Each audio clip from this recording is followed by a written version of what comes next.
Girl in the Ashes. Chapter 16. Edward stops one of the soldiers whose left ear is missing along with some of his fingers. Your Highness, we received orders to invade Effa. We lost half of our men, and all those who survived are injured to some degree. Effa's royal family fled, so the war will undoubtedly continue and get worse. The soldier squeezed his eyes shut. At the border, it's soldier against soldier, but this was a bloodbath of innocent people. Women. Children. I grip Edward's jacket and repeat the king's words from last night. Once tonight is through, you'll live in a better world. That's what he meant. Edward curses under his breath and races at full speed to the castle. Soldiers are entering the walls while medics are rushing around for supplies. We zoom right to the entrance, and Edward jumps off. I quickly follow him as he expertly makes his way through the corridors. That fool. We needed to resolve the conflict, not set it ablaze. And to keep me in the dark. I just might strangle him if a witch hasn't assassinated him yet. I give Edward a worried glance, though he has a right to be furious. It's hard to keep up with him, but he slows once we reach a pair of double doors. Guards stand in front of it, and Edward asks if his father is inside. Yes, sire. But he and the Queen are not to be disturbed. Edward shakes his head, and barges in anyway. The guards don't put in much effort to stop us. The Queen sits on a couch, dabbing her eyes while the king is pacing in front of a large desk. He turns, looks at me, and scoffs. Don't tell me this is the girl.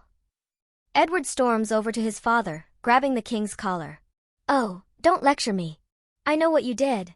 Are you trying to wipe Amishar off the map? The king pushes Edward off of him. No. I obviously was wiping that filth off the map. I was tired of the endless tiptoeing and deal-making. So you sent your men to kill citizens? That's very admirable of you, father. I realize you hate magic, but has it crossed your mind that you're a monster just like the witch who kidnapped and killed your daughter? Your pursuit for revenge has broken what remains of your family. You are not the man my mother married, and you are not my father. The Queen gets between them before they cut each other's hearts out.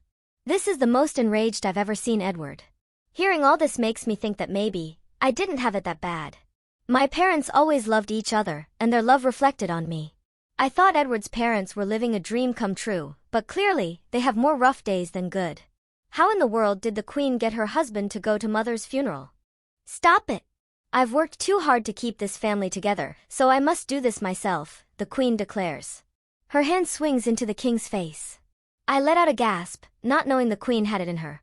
My mother always told me the Queen was too gentle of a soul, but there's a limit, and the king crossed that limit 10 times over.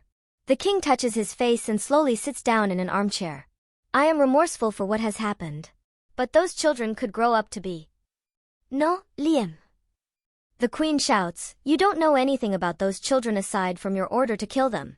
You spent your younger days trying to right the wrongs of your father, but look at you now. Ed is right, you are not the merciful man I love. Edward backs over to me, and I take his arm. We hadn't expected this, and it feels wrong to witness their marriage crumble apart.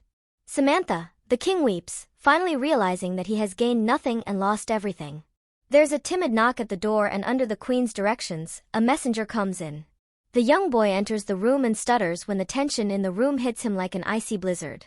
Hi, Queen Beauty has arrived. She commands the royal family to meet with her immediately. The king stands and walks silently out the door. The Queen weakly smiles and joins Edward and me. She takes my other side, which signifies that I'm coming whether I like it or not. I never thought my first day with my in-laws would include meeting the High Queen of Avani as well as the politics of war. We enter the sitting room the king brought me to last night. Standing by the window is a beautiful woman in a dark violet dress with a crown decorated with white jewels. When she turns, I notice her eyes are a lavender color. Next to her is a teenage girl with pointed ears and a man wearing a gold-colored tunic with a crown on his head as well. Collectively, our group bows. When we rise, the woman, who is undoubtedly Queen Beauty, approaches Edward's father. While she is shorter, her presence gives her height as she looks down on the pitiful king. Last night, Effa's royal family took shelter in Derwin while word reached my ears of a massacre. Would you care to explain, Liam? I thought I was doing the world a favor, King Liam whispers. The teenage girl moves to run at the king, but Queen Beauty halts her with a simple movement. From this moment on, you are no longer king of Amishi. Her eyes flicker to Edward and then to me with curiosity. She glances at my rags and then the glass slippers on my feet. Decisively she says, "Your son and his new bride will take your position, and I'll leave your punishment to them. Though, I'm sure my sister along with the remnant of Effa will have some suggestions." "You can't just." "My queen, he's not ready." Queen Beauty tilts her head. "You were a king, but not the king of kings. Avani holds that position, and you not just attacked, but invaded a kingdom under my protection. Tell me, young lady, is Prince Edward worthy to lead, or will he become consumed by revenge like his father?" I take a quick breath, realizing the spotlight is on me. After witnessing Edward's anger and realizing how his father and mother drifted apart, I don't know what to say for a brief moment. Will Edward one day descend into the same pit as his father? How does anyone know until they're staring it in the face? I'm sure years ago, King Liam would have said he would never order soldiers to kill civilians. I don't know, Your Majesty. Humans, no, everyone is capable of doing horrible things, but Edward is. I think of Edward's acceptance of me just the way I am. Edward is kind and far more than what I deserve. Queen Beauty smiles and her husband, King Turner, spins Edward's father around. "Dear friend, please bow before your new queen and king." He grits his teeth, but kneels before us. This is something I couldn't have imagined in my wildest dreams. Beside me, Edward squeezes my arm, and I know he is petrified. All we wanted was his father's approval, but now we were stripping him of his crown. Worst of all, the crown is being passed on during a time of war. A war, Edward and I will have to resolve. I squeeze back, a wordless assurance that I will stay no matter how terrifying this will be. "My crown is yours. I hope, for your sake, Amishi agrees with your ruling, Queen Ella." He lifts his crown off his head, extending it to me. My hands shake as I take it. Carefully, I place it on Edward's head.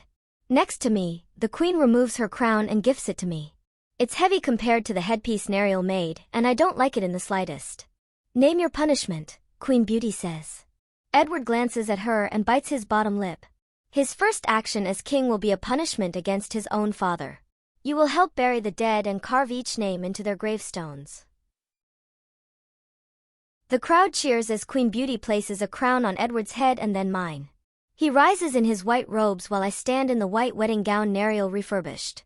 The last 3 days were a nightmare as Edward and I worked closely with Avani and Effa. Many people were not happy that Edward's father was not sentenced to death while others saw the punishment fitting. The old king was watched like a hawk, not only to ensure he fulfilled his punishment but also to protect him from assassination. My marriage to Edward was earlier that morning with only a few family and friends as our witnesses. We didn't have the time to put on a lavish wedding, nor did we want to spend the money. Most of our funds are heading straight into rebuilding Effa. However, Queen Beauty insisted we have an official crowning in front of the people. Not only does it clarify her support, but it also establishes peace talks with Effa as their royal family has taken temporary residence in Amishi. It took some convincing, but Edward and I somehow assured them of our good intentions. From the balcony, I can see hope on the horizon. It's distant, but it's still there. After everything that has happened, I finally release a sigh of relief. Edward pulls my hand up to his mouth, kissing it gently. It reminds me of the first time he kissed my hand when I was 8. We've got a lot of work to do. That we do, but everything will work out? Edward guesses. I kiss him. Yes. Everything will always work out.